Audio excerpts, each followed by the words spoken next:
BTV ত্রিপুরার পর্দায় আপনাদের সকলকে স্বাগত। সঙ্গে রয়েছে আমি ঝুমুর। চলে যাচ্ছে বিস্তারিত নিউজে। বিজেপির প্রদেশ কার্যালয়ে বৃহস্পতিবার এক গুরুত্বপূর্ণ সাংগঠনিক বৈঠক অনুষ্ঠিত হয়। মুখ্যমন্ত্রী ডক্টর মানিক সাহার উপস্থিতিতে রাজ্য বিজেপির সভাপতি রাজীব ভট্টাচার্যের পৌরোহিত্যে বৃহস্পতিবার প্রদেশ বিজেপি কার্যালয়ে এক গুরুত্বপূর্ণ সাংগঠনিক বৈঠক অনুষ্ঠিত হয়। বৈঠকে মুখ্যমন্ত্রী ও রাজ্য সভাপতি ছাড়া উপস্থিত ছিলেন রাজ্য মন্ত্রিসভার সদস্য রতনলাল নাথ। তাছাড়া উপস্থিত ছিলেন নবনির্বাচিত জেলা সভাপতিরা। আজকের এই বৈঠক থেকে পরবর্তী সাংগঠনিক কার্যক্রম ঠিক করা হবে। পাশাপাশি কিছুদিনের মধ্যে রাজ্য সভাপতির নাম ঘোষণা হতে পারে বলে জানান রাজ্য বিজেপির মুখপাত্র সুব্রত চক্রবর্তী। ভারতীয় জনতা পার্টি ত্রিপুরা প্রদেশ কার্যালয়ে আজকে মাননীয় রাজ্যের মুখ্যমন্ত্রী অধ্যাপক ডক্টর মানিক সাহা মহোদয়ের উপস্থিতিতে প্রদেশ সভাপতি তথা সাংসদ শ্রী রাজীব ভট্টাচার্য মহোদয়ের পৌরোহিত্যে সাংগঠনিক একটি গুরুত্বপূর্ণ বৈঠক অনুষ্ঠিত হতে চলেছে। আপনারা অবগত আছেন, আমাদের ত্রিপুরা প্রদেশের বিভিন্ন জেলা কমিটি নতুন করে পুনর্গঠিত হয়েছে, মানে জেলার সভাপতি নির্বাচিত হয়েছেন যারা, তারাও আজকে বৈঠকে সামিল রয়েছেন এবং মন্ত্রী সহ অন্যান্য বিভিন্ন জেলার যারা সভাপতি তারা অফিস বেয়ারার, তাদেরকে নিয়ে একটি গুরুত্বপূর্ণ সাংগঠনিক বৈঠক এবং সেই বৈঠকে আগামী দিনের কার্যক্রম কিছু গুরুত্বপূর্ণ বিষয় নিয়ে আলোচনা হবে এবং এই আলোচনার পর যে রূপরেখা তৈরি হবে আগামী কার্যক্রমের, তার দিনক্ষণ বা নির্ঘণ্ট এবং কি আমরা নতুন করে কার্যক্রম হাতে নিয়েছি সেই বিষয়গুলিকে আপনাদের সামনে আবারও আমরা তুলে ধরব। পূর্ব ঘোষণা অনুযায়ী রাজধানী আগরতলা শহরের লেক চৌমুহনী বাঁধের উপর এবং আশপাশ এলাকায় অবৈধভাবে যারা ব্যবসা চালিয়ে যাচ্ছেন তাদের দোকানপাট গত মধ্যরাত থেকে আজ ভোর রাত পর্যন্ত অভিযান চালিয়ে ভেঙে দিয়েছে পৌর নিগমের টাস্ক ফোর্স বাহিনী। রাজধানীর আগরতলা শহরে অন্যতম ব্যস্ত বাজার লেক চৌমুহনী বাজারে বেআইনি দখলদার ব্যবসায়ীদের দোকানপাট ভেঙে গুড়িয়ে দিয়েছে আগরতলা পৌর নিগম এবং প্রশাসন। উল্লেখ্য, গত বেশ কিছুদিন ধরে লেক চৌমুহনী বাজারে জবরদখলদারি ব্যবসায়ীদের দোকানপাট নিজেরাই ভেঙে নিয়ে যাবার জন্য পৌর নিগমের তরফ থেকে নোটিশ জারি করা হয়েছিল, কিন্তু তাতে তারা কর্ণপাত করেনি। পৌর নিগম আগে স্পষ্টভাবে জানিয়ে দিয়েছিল তারা যদি নিজেরা দোকানপাট ভেঙে নিয়ে যায় তাহলে প্রশাসন বাধ্য হবে বুলডোজার চালিয়ে ওইসব অবৈধ দোকানপাট ভেঙে দিতে। উল্লেখ্য, বেশ কিছু সংখ্যক জনজাতি অংশের লোকজনও লেক চৌমুহনী বাজারে এসে অস্থায়ীভাবে দীর্ঘ বছর ধরে ব্যবসা চালিয়ে যাচ্ছে।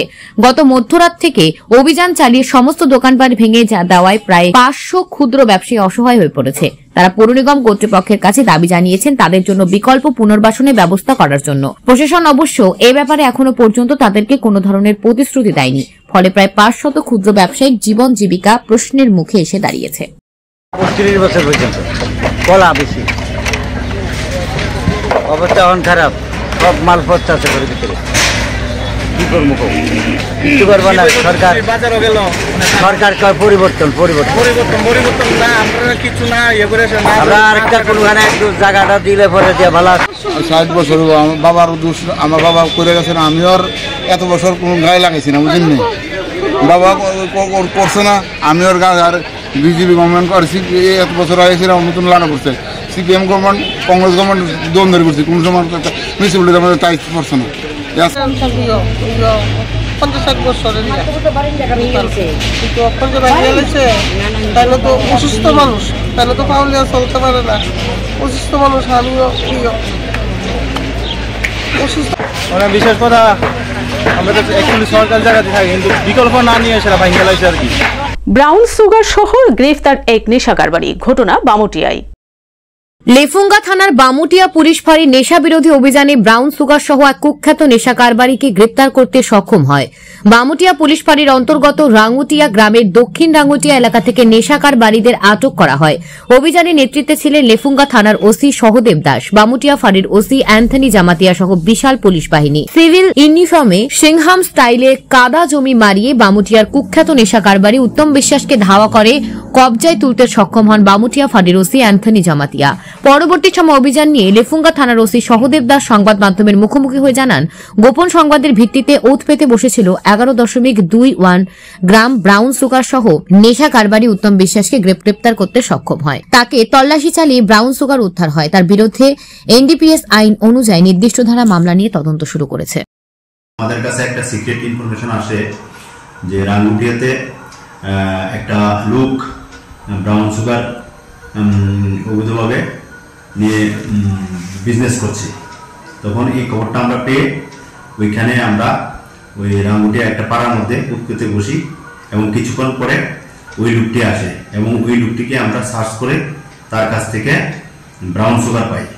পরবর্তীকালে আমরা এই ব্রাউন সুগারগুলি সিজ করি এবং ব্রাউন সুগার যার আনুমানিক ওজন 11.21 গ্রাম, এবং তাকে জিজ্ঞাসা করলে সে তার দোষ স্বীকার করে।